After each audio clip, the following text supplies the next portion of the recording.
Hey, it's David Shing from AOL. I'm at the Razorfish Client Summit in Vegas, speaking to some super sharp people across technology, brands and the agency. We're diving into the central theme here of convergence. Convergence between media, technology and creativity. Matt Corey, thanks for joining me. So you're with Mass Relevance. Yeah. Two questions I have for you straight off the bat, which is, what do you think of the convergence of technology and marketers in a conference setting like this? Yeah. Like what Razorfish are doing. Yeah. And the second thing is, what's inspiring you about what's happening with the social space? This conference has brought more great content to life than I've seen at an event in a long time, and I mean that genuinely. The ability to bring social conversations from the audience to life, the ability to show off what the next generation of technology will look like, and just the sessions have been fantastic. There's a whole new wave of what's happening with social that is really innovative, and we get to play in that space a little bit. Right. You talk about paid, owned, and earned media. Yeah. That's converging. But up until now, there's never been technology or a process to really figure out that formula the right way. And I mean the owned piece. Brands can spend money. Oh, sure. They know how to spend money, TV, digital, you name it. And they've got websites and they've got a Facebook page or a Twitter handle, and they think that's owned media today, right? And they think that the voice, the social voice of folks that just randomly happens is the earned media.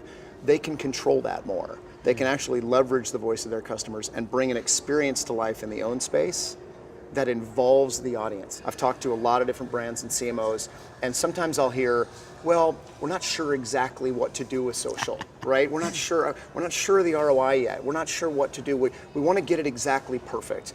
And my message to them every time is, why? Why do you want to get it perfect? They made the same mistake, some people made a mistake about 10, 12 years ago. Yeah. And we all remember this, where companies actually said, you know, this e-commerce thing, it's not really working out for us, so we're going to stop selling online. We're going to shut down our online store. Yeah. And then they realized, oh, wait a second, 97% of people are researching online, Yeah. and a 3% conversion is actually pretty good. We better get that store back up quietly, right? So the message today is, don't make that same mistake that brands did in the past. Try, experiment, involve your audience, and figure out the right formula for you. And that's what I think is interesting. When brands figure out that very difficult algorithm of how to measure the social influence. So let's say you and I both love AOL, okay? Thank you. You tweet about AOL, you post pictures of the brand and of experiences that AOL sponsors, you post conversations on Facebook, and I don't do any of that. I do zero.